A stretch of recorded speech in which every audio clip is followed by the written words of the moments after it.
Hi, it's Mr. Cusack with the Westmore Central School Counseling Department, and here with another installment of our college admissions interviews. Today with me is Brenda Del Rio from Southern Methodist University in Dallas, Texas. And we're just going to go ahead and, Ms. Del Rio, go ahead and introduce yourself and tell us a little bit about SMU. Yeah, absolutely. So, hi, everybody. My name is Brenda Del Rio. I am an admission counselor here at SMU. I was born and raised here in Dallas, except I actually didn't go to SMU. I went somewhere else in Pennsylvania, only to come running right back post graduation because I miss Texas. But above all, I miss my family, of course. So, I started working for SMU for what's been about 3 years now. So, it's been a really awesome journey working here since then. I've had the pleasure of overseeing a variety of territories, but some of them include New Jersey, of course, and as well as various parts of Texas, as well as Nevada and Washington. But yeah, SMU is a really great school, of course. We're located in the heart of Dallas. We are in an urban environment, so we're only about 10 minutes away from downtown Dallas. We are in a neighborhood specifically called University Park, so it's closer to the North Dallas area, but it's a pretty central location regardless. Other than that, we're home to about 7,000 undergraduate students. We're a medium sized school, so not too big, not too small. Still pride ourselves on the small classrooms that we still offer to our students. So, on average, that classroom size is just 22 on average. So, it still allows our students the opportunity to develop really meaningful relationships with our faculty members and other professors while still simultaneously being able to take advantage of a school that has the resources and traditions of a larger school setting as well. So, it really is the best of both worlds for our students. Cool. All right. Now, does SMU have any traditions? What's the culture like?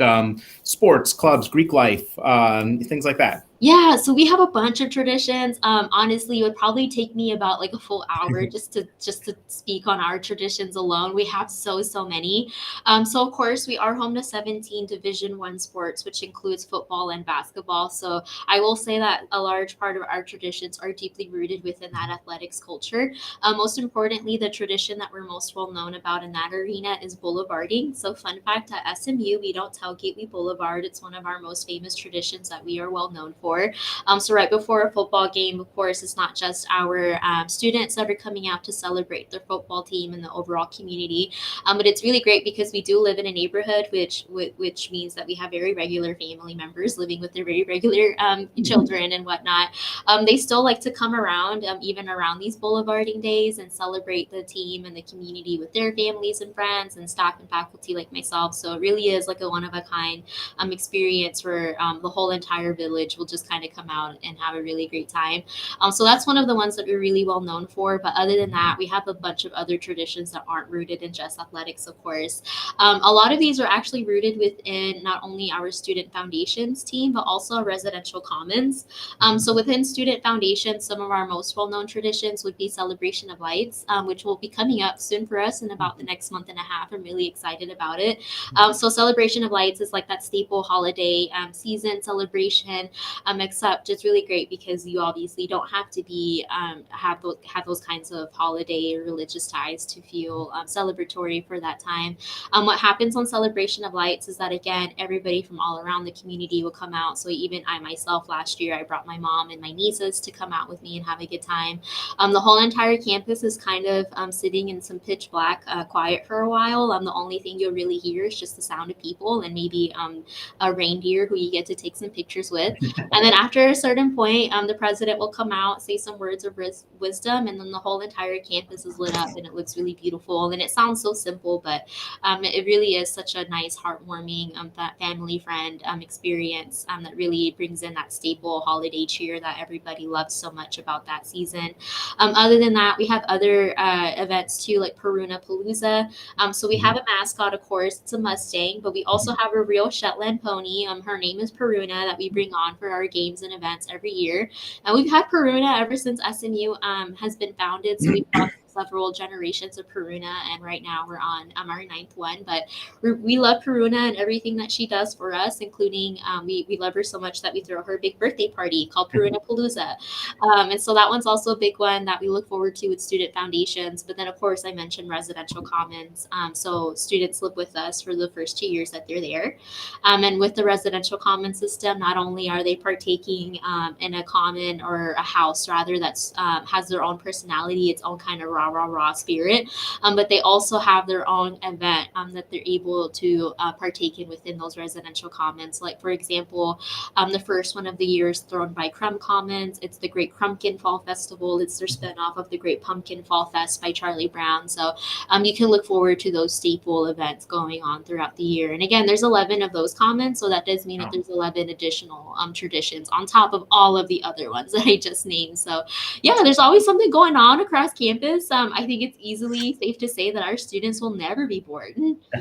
That's great. And it's so you said 2 years. So is housing guaranteed for the first two, and then most students kind of shift off campus housing, or how does that work? Yeah, so for the first 2 years, for sure, it's absolutely guaranteed. So students don't have to worry about submitting their enrollment deposit ASAP in order to get like the better housing deal or anything of that sort. Everybody goes through the same process.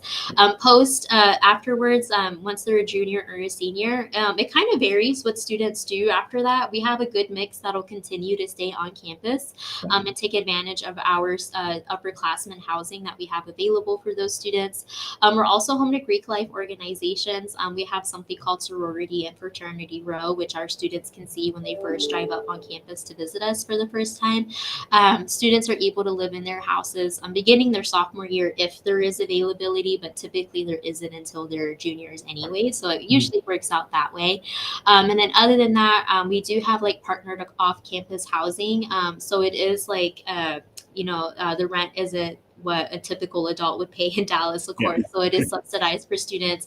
And it's also like with the residential office through SMU. So even though it's not our direct property, we're still affiliated with it. So our students are still able to easily find off-campus accommodations if that's something that they're more interested in. Okay, cool. And kind of shifting to like academics, what would you say is your most popular major program division within the university? Yeah, so it really varies. But if you were to ask me, like, Brenda, what's the main reason why students apply to SMU? Like, what is your it factor? I would say, you know what, the business school definitely draws in a lot of attention, and rightfully so. The Cox School of Business is nationally and internationally accredited institution. So it does mean that we have students from all around the world even apply to SMU just for the opportunity to attend the business school. So if anybody is even remotely interested in business, I would say SMU is absolutely a school that you should be considering for that sector. We're really well known for that area. And again, it's the main reason why students are applying to us. Outside of business, though, we are really well known for other majors and programs that aren't just offered within the business school. Some of those programs include our pre-law and pre-med programs. So if you're really interested in going into like the law or medical school, post-graduation, we are really great and well known for our high success rates in terms of getting students not only into any medical or law school, but usually the one of their top choice. We're also known for other majors like human rights. Fun fact, SMU is the first and only school in the South to offer anything within that area too. So it's also a really solid program to consider. Even if you aren't interested in majoring within them, they also offer their own study abroad program. So other than that, pre-law, pre-med, human rights, engineering for sure, sports management, advertising, and political science as well are some of the other main reasons why students are considering us for SMU.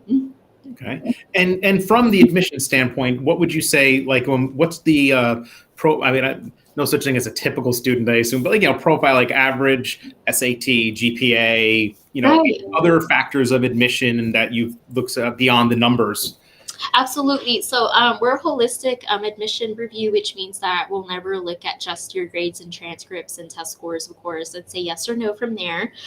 We always ask it for additional questions in that part of the process. But in terms of our middle 50% average from last year's class, which I think is a pretty good preview as to what we typically work with in terms of our admitted students, for that GPA range, you're looking at something that's between a 3.6 to a 3.9. And again, again, that's the middle 50%. So it does mean that 25% are above and below that range. So I always just ask parents and students to keep that in mind. For those test scores, for those that are currently seniors or applying for this upcoming fall term, we are test optional.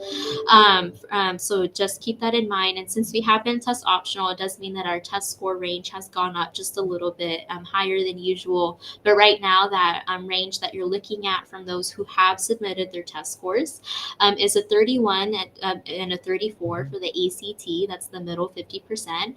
And for the SAT, you're looking at a 1370 to a 1500. Roughly of all of our applicants that we had last year, only about 49% were test optional, meaning that they chose to omit their test scores. So we're at a pretty good number in regards to that as well. Cool. Okay. And, West Morris is an IB district, so we're an international diploma school. And, what role would that play potentially in the admissions process? How would that affect a student's application being a full IB diploma candidate or a career academy candidate? Absolutely. So rigor is definitely something that we take into assessment whenever we're considering someone for admission. Easily, I would say that IB is the highest level of rigor that can be demonstrated by a student. So if you're graduating with any kind of IB classes, and especially even an IB diploma on your transcript, I would say it's definitely extremely beneficial. And I would be really surprised if you applied to any schools and didn't receive any significant amount of merit aid scholarship. So it's definitely a huge bonus to have. I know easily for us at SMU it is for sure.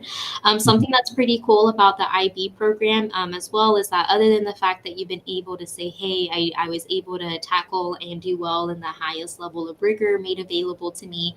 If you do graduate with your IB diploma, we're able to consider you for additional aid that other students aren't able to be considered for, like the IB diploma scholarship. It's not a huge scholarship for us. It's just about $5,000 to $7,000. But it is something that can definitely help with the students' education in terms of funding them within that merit standpoint. But other than that, it really helps. Even if you're just taking a couple of IBs and don't graduate with the full diploma, it still helps to say, hey, I took on a challenge and I was able to do well within it. So even from our admission standpoint, we would say that looks great on the transcript, even if the student only were to have a few classes on it. But definitely a diploma, it's an amazing opportunity to consider. Okay. And you had mentioned scholarships. So kind of moving to that discussion, you hear a lot about sticker price versus, what the students will actually pay after, merit aid, scholarships, things like that. What is your the program like? So, available monies and from SMU for financial aid? Yeah, absolutely. So personally, it never sits right with me when a student and family only ever ask for our sticker price because, of course, I'm glad to give it, but I also feel that it's not an accurate representation of the resources that we have available. So if you were to ask me, like, okay, what is the sticker price without any tuition or without any scholarships, or financial aid applied, you're looking at a cost of attendance that's a little bit over $80,000. But again, that doesn't accurately represent how students are truly interacting with us in real time. So after usually about 75% of our students that we admit and enroll with us to SMU are taking advantage of some kind of scholarship and or grant. So easily 4 out of 5 of our students are taking advantage of some kind of significant aid, whether that's merit, grants, or both of those combined. That being said, after all of that aid is applied, on average, the student is paying a little over $35,000. So usually they'll receive a little over $36,000 in scholarships and grant aid alone. And this number is significant for us because it only includes scholarships and or grants and not loans. So it is something that we're really prideful about, is the fact that we do have a large amount of these resources sitting here for our students. And for the most part, they can definitely expect to take advantage of that somehow too. Okay, that's great. And as far as the just other factors like essay, activities, like, one of the discussions we have with our students is like, how many activities you're involved in. And I try to emphasize, it's more about quality over, quantity, and, it's getting involved in picking a few. So, what role do those to essay and activities play? Absolutely. So we read all of the application, including, of course, the essays and the extracurricular activities. Mhm. For the essays, those really vary with us. But I think for me personally, and I think a large part of my admission committee would agree as well, is that the ones that we um, are a bigger fan of, or the ones that stick with us the most, are the ones where the student genuinely takes the time to write about themselves in Mhm. whatever capacity that is. I've had students, literally compare themselves to their dog, which I know sounds weird, but it was actually like a really sweet story. And I remember that essay because Mhm. I read that last cycle, and it was still something that stuck with me because, again, it was just a student talking about themselves. So um, as we all know, like there aren't a lot of times where a student can, in the admission process, say, "Hey, this is who I am. This is my persona, my characteristics." Because if they are able to interview, that's great. But interviews in this admission world are becoming less and less common. I Yeah. know that for SMU, it's not something we've done in a really long time now. So unfortunately, the only time that a student is able to say, "Hey, this is who I am," is in their essay. Mhm. So definitely for sure, we like the essays where a student is able, or basically if I'm able to finish reading it and I'm able to say, okay, this person is this kind of so and so kind of character, or has this kind of so and so persona, for example, then that's a pretty solid essay, in my opinion. But other than that, students should definitely take their time to have fun with that. I Mhm. think I know that a lot of students feel that sometimes they have to write about a more negative experience because they feel that that's the only way that they're accurately represented. I say you don't have to at all. It could be the happiest memory of your life, or it could very much be the saddest if you feel Mhm. that's the case as well. But as long as it's about you, that's the only thing that we really want to focus on. And then for extracurriculars, we really take anything into consideration. So I always say, hey, even if you're spending time looking after your little siblings, or Mhm. doing family responsibilities, note that down in the application. Like whatever it is that's taking up your time in Mhm. between school hours, that absolutely counts. So I know that some students will feel that that's not something that they should put on the application. I feel different. If it is, taking up a large chunk of your day, it's definitely a Mhm. responsibility. But other than that, for extracurriculars, we don't ask that students, overload themselves with some kind of crazy schedule. We understand that high school is a really busy Mhm. time, especially being that they're in school for literally the majority of the day and only have Mhm. so much time after hours to dedicate to themselves. Yeah. If they are involved, which preferably we do like to see some kind of involvement at least, but if they are involved in other things, we like to see that they're involved in things that they genuinely like. So I know that some students and would genuinely want to study in as well. So like I know that some students are only into art things and love the artistic side and love exploring that, but then on their application they only want business, which we kind of like Mhm. raise some eyebrows about. Mhm. Granted, we won't ever like deny someone for that, but it's kind of like, it's interesting, like why Mhm. aren't you going after what you're really passionate about, which from what we can tell is art. Mhm. But for the most part, yeah, we just ask if you are being involved, which typically is a great thing to see. Just try to stick to things that you're mostly interested in. If not, we get it. We also understand that you're looking to explore different areas of interest, different avenues as well. So we're not too strict about that, but we do like to see that students have some kind of life after school. Okay. Yeah. And as far you kind of answered this already because you said the holistic process, but is there anything that a student could do to really make themselves stand out in the overall admissions process? Yeah, so I know for me, a student really stands out when they take the time to introduce themselves, even if it's just a simple email like, hey, we've never met. I don't think that's going to change anytime soon, but I'm going to go ahead and take some time to introduce myself via email to you so that you can at least have some familiarity to my name once you come across it in the application reading time. It definitely helps.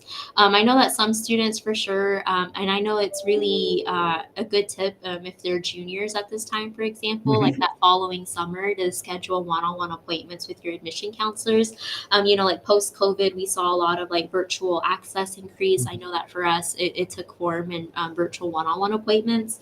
So students have the opportunity with me specifically to like schedule a Zoom appointment, for example, Okay. and even if they have like one or two very straightforward questions like, hey, I'm interested in business, can you tell me what that might look like for me as a student? I'd be more than happy to sit down, even if it's for just 10 minutes, and have some kind of interaction, because it definitely helps me remember you, especially if I was able to see your face. But no worries if I wasn't. But I would say introduce yourself. Definitely try to like break that line between applicant and counselor. Instead, I would say it really helps for us to get to know you on any level, even if it's just by knowing your name and the fact that you go to like X school, for example. Okay. Mm. Great.